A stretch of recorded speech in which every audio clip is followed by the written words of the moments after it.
Hey, what's up, everybody? This is Jesse Ricca back for another live lesson here on the IK Multimedia channel. Again, I want to thank IK Multimedia for having me and hooking me up with the iRig stream. This is how we're bringing you this broadcast today. Yeah, if you don't have that, if you're going to be doing anything live, you really need to check this out. This thing really makes it so much easier. It makes it sound so much better. All right, so let's get into what we're going to talk about today. Today is all about chords and specifically triads, and we're going to get into inversions and stuff. This is going to be one of I think we're going to do a 4-part series of lessons on chords. We're going to get into this first lesson is going to be triads. Next one's going to be 7th chords. The fourth one, the third extensions, and then the fourth one we're going to do like chords on top of chords and split chords and different ways that you can look at the extensions as well, and how you can think of a chord on top of a bass note, right? We can get into all this kind of fun stuff. But today we're bringing it back home and we're doing first place we got to learn, right? The first chords we learned, the triads. We're bringing it back to home base. The things that you're going to want to know coming into this lesson are really just the major scale. If you have a good understanding of just like the notes in the C major scale, I actually have them below. I'm going to be bringing them up in the chat as we're doing this. So this way you can see what I'm actually talking about. And we're going to have some examples there. Sorry, just making sure I have it so I can see your questions here. See your questions on my phone. That's how I'm making this happen here. Okay, guitarist. Here we go. All right, so I'm going to wait a little bit and let some people join as we're going. And I'm going to stop and I'm going to take some questions. And if you guys have any questions, I'm happy to answer them. But, all right, we got a couple people coming in. Let's go ahead and get started, right? So, triads, right? What are they? Triads are 3-note chords, right? You're very basic. They're the first chords we learned, right? And they're built up of intervals of thirds. We're going to talk about that too and what that means, right? Oh, this way you can see my guitar a little bit better. And they're all thirds the interval. So 1, 2, 1, 3. Right? Meaning they're 3 notes apart from each other. So 1, 2, 3. 1, 2, 3. And that's what gives us our triad. They're the first chords you learn. They're the building blocks. We're going to take these. We're going to build upon them. Right? Now, what do I mean by thirds apart, right? Like I just said, 1, 2, 3, 1, 2, 3. Thirds apart. Now, thirds, we're thinking in a scale, right? We're not thinking just 3 notes in the chromatic scale. We're thinking 3 in the major scale, right? So I'm going to go ahead. I'm going to bring this up so we can see it, because this is going to be very useful. We're going to be using this pretty much the whole time. We're going to talk a little bit about the number system, right? That too, because we're going to talk about major and minor, diminished and augmented triads as well. We're going to need to know what I mean by 1, 3, 5, right? So let's stick with major for right now. Let's get this one down. Major is built up of 1, 3, and 5. The first, third, and fifth note of the scale, right? Now we're going to stick with C major because that's just the easiest one. There are no sharps or flats, right? Especially when we're thinking here, right? So we're building a chord and it's 1, 3, and 5, right? 1, 1, 3, and then 5, right? So C, E, G. And that's how we build our major triad.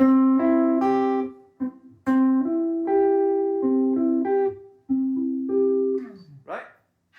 Now the next triad we have, the other common triad we have, is a minor triad, right? A minor triad is 1, flat 3, 5, right? So in this case, let's see if I can do this again. We have G, and we're going to go over to the third, E flat, right?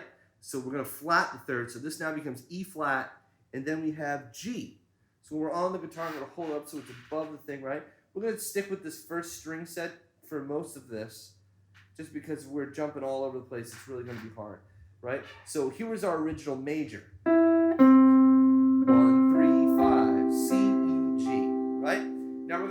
the third, and that makes it minor.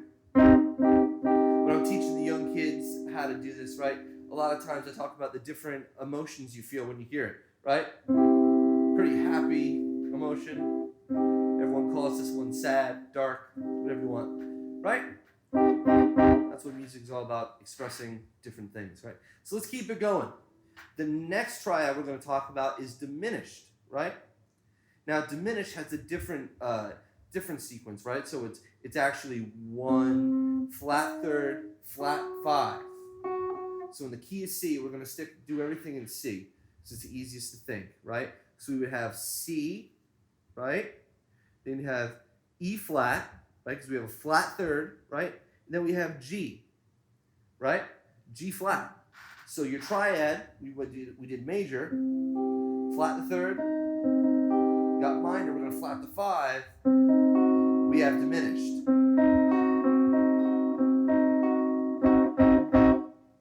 Right? And those are the three, I call those the three most important ones. We are going to go over augmented as well real quick. But those three are the ones you really, really, really need to know in and out, because they're in the diatonic scale, in the diatonic chords for the major scale, right? We're going to go over the diatonic triads towards the end once we get this going, and how they fit in the scale, right?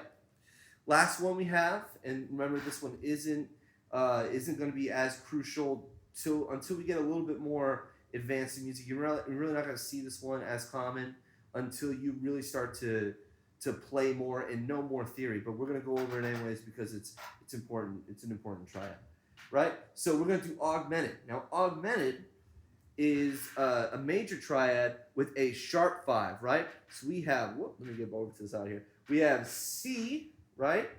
Then we have E, and then we're going to have G sharp, right? C, E, G sharp, right? That's the Oh Darling chord, right? That's it, leads it.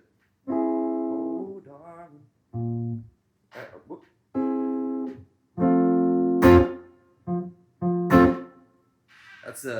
That's a pop tune, everybody, where you hear that chord. There's not a lot of pop tunes where you hear that one, you know, so got a good example, might as well use it, right? So let's keep it going. We have our major triads. I'm just checking, making sure we don't have any questions so far. Nope, right? So let's talk about where these triads fall in the scale and how we build the triads in the scale, right? So the triads are really just 3 notes that are thirds apart, right? And how we build the triads for a scale is just using that formula, right? So our first triad of the scale is going to be C, E, G, right? Because we have C, and then we're going to skip a note, E, and then we have G. How would we find the next triad in the scale, right? We would apply that same formula to the next note, right? So now we're going to do it from D. So the next triad in the C major scale is going to be D, F, A. We'll do it right here. D, F, A. That's a minor triad. Let's build another triad from the scale, right? So the next one we have would be E. So we have E, G, B. Then we have E, G, B. Another minor triad. Next, right, we have F. We have F, A, and then we got to bring it all the way back to C. F, A, C. It's a major triad. F, A, C. Next would be G. G, B, D. Right, and then we have A, C, E. And last, right, we would have B, D, F. A diminished triad. If you notice, we didn't have an augmented triad in the scale because it's not one that fits. It's not one that we can build with these set of notes. That's how we get the diatonic triads and how we know what triads are going to fit in the scale, right? And that's again why I said you should really focus on those three and get them down, because they're just going to be so much more common. Of course, you're going to want to know how to play it, but you really need to know these ones so much more in and out, because they're just so much more common and used so often, right? Now we know what triads are and how they're built, right? And of course, we know kind of what they're used for. They're chords, right? They lay down the canvas so we can paint our melody, right? That's kind of how one way I think of chords. They lay down the background so they can, support the melody, right? So let's figure out how we can support the melody with these, right? So the best way of supporting a melody with your chords is knowing the inversions and using what's called voice leading. Using good voice leading is really going to help you support the melody, right? Now, that's why we have what's called inversions, right? And now, inversions are just the same triads in a different order, right? Our first triad, we call that root, right? The C, E, G. Let's just stick with that one for right now. C, E, G. That's our root position, C triad. Root, I guess you wouldn't call it position, but that's our root chord, C triad, right? And then we'd have our first inversion. So all we're going to do is we're going to start from the next note up, and we're going to take the lowest note before and put it on top. I know that sounds a little bit confusing, but instead of C, E, G, we're going to move C up high, and we're going to, and the E is now going to be the lowest note in the triad, right? So we have C, E, G, and now we're going to move it to E, G, C, right? That's called first inversion. Put up a little bit higher so you can see. Whoop, get nice and straight. E, G, C. Now, we have one more inversion. You only have as many inversions as you have notes. Well, I should say you can only mix it up so many ways. We only have three notes here, so we're going to have three different ways of playing it. We have root, right? First inversion. Now here's second inversion. We have G, C, E.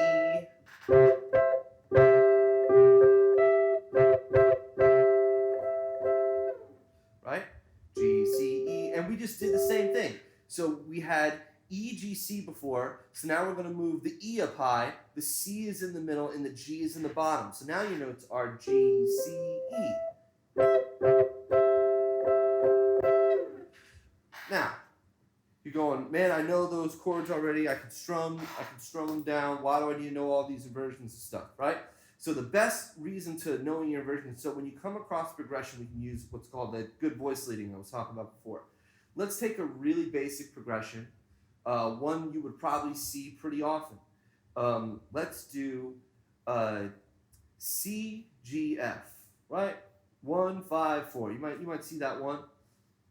That's super common. So right, here's one way we can play it.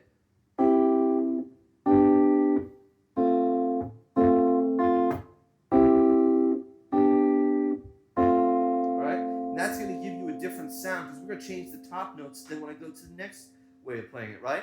So we're going to go.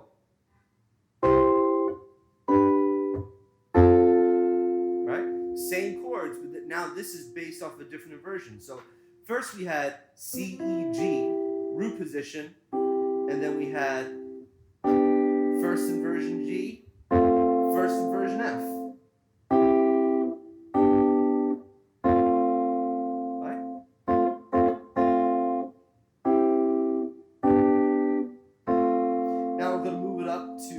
First inversion C, root position, second inversion G, second inversion F. And we have, right, different sounds. Let's move it up to the next one. Now we have second inversion C, root position G, root position F. I'm going to go ahead, I'm going to bring this down for us so we can see it just a little bit better. Now that I'm not using it as much. All right? So let's go ahead. We're going to do it one more time. We have C, right? And we have second inversion C, root position G, root position F.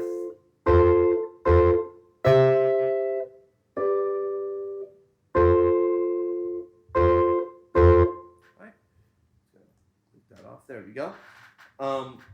So that's why you want to learn all those inversions really well, so you can have the best voice leading possible. You don't want to make giant movements. Like if we played that all root position, it would sound a little funky. Right? That's a big movement as opposed to, right? A little bit more pleasing to the ear with not such drastic jumps. And then as you get better and you start comping, you know, you can use them to change up the voice leading, right? We don't have to always do that. That's the really proper way to do it, is keep it as close as possible, but we could change it too. You know, everybody hears things differently. Like maybe we went C, G, and then we played our F here.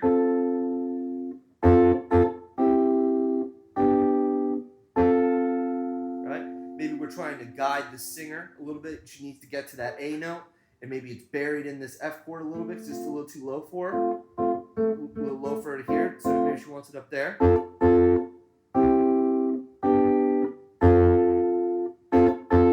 Or him. Most of the time I work with singers, so it's always tends to be a girl, especially with the church music and stuff.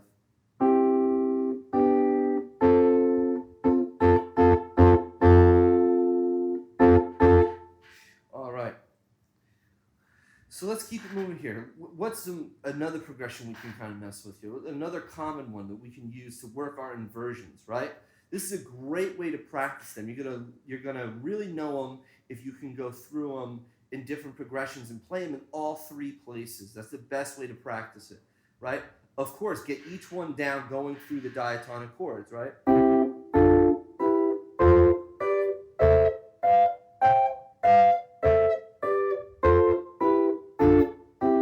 You would want to do that for each inversion, right? I guess I can go ahead and just do it real quick.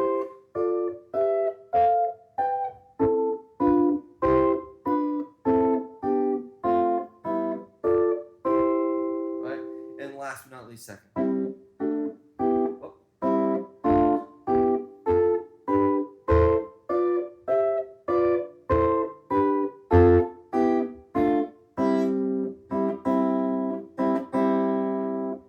All right, so that's the first way I would suggest you practice these. Learn the shapes, right, and then go up the scale with them. And then once you have that down, we can start applying it to some progressions, and then we can also do an exercise my teacher had me do for quite a while. That's a good exercise, is where you're going up the neck, but you're descending with the chords, right? So I'm going C, B diminished, right? A minor, G, F, right? And then we have E minor, bring it down here, E minor, D minor, C. And you can actually just keep going, right?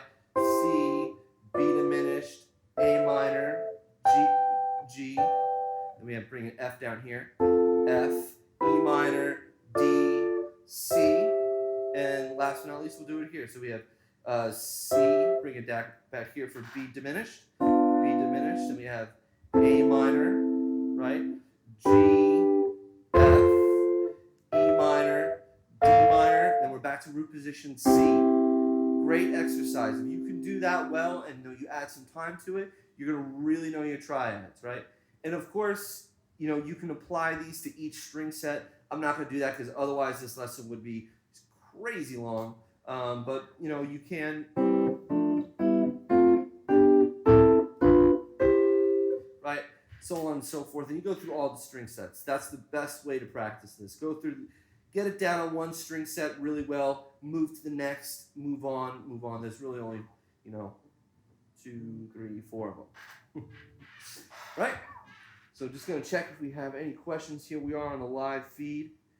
Looks like we're pretty good. Everybody's kind of getting it, right? This is a pretty fundamental concept. There's not too many questions, right? Most of the time this kind of makes a lot of sense to most people, right? Let's keep it going here. So we have the diatonic triads. We talked about the inversions. We talked about All right, so what they're used for, let's apply it to another progression we hear all the time. How about the progression? We call this the progression because it's so common, right? The 1, 4, 6, 5 progression, right? So we'll keep in the key of C, right? So C, F, A, G, right?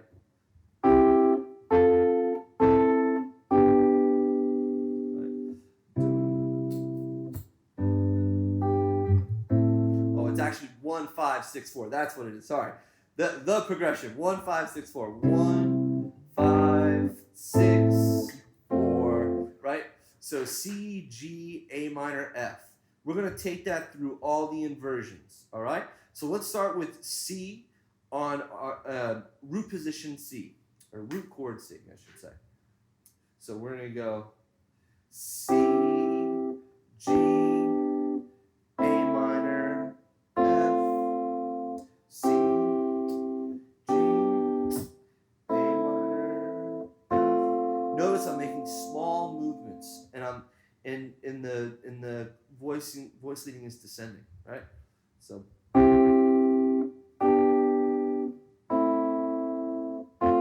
very small movements, only changing really 1 or 2 notes. So here, I'm changing 2 notes. Right, then I'm jumping over here and I'm changing to F, to A minor, and then I have just a 1 note change there. Let's move on to the next. We have C, G, C, G, A minor, F, C, G, A minor, F, C, G, A minor, F. Right? Let's take it through the last one. Here we go. So, second inversion. C, G, A minor, F, C, G, A minor, F, C, G, A minor, F, C, G, A minor, F. Right? So that was part 1 of our chord series that we're going to be going through. This was the triads, right? Thank you so much again for IK Multimedia for having me. If you guys enjoyed the lesson, please follow me on some of the handles below. And I'm actually going to be premiering a video on YouTube today for my band, the Ricca Project. You can find it in the link in the link of either bio of my personal page or my band page for the Ricca Project. Thank you again, IK Multimedia, for having me. Again, check out the stream, the iRig stream. This is how we're bringing this to you today. And keep practicing, guys. I know I am.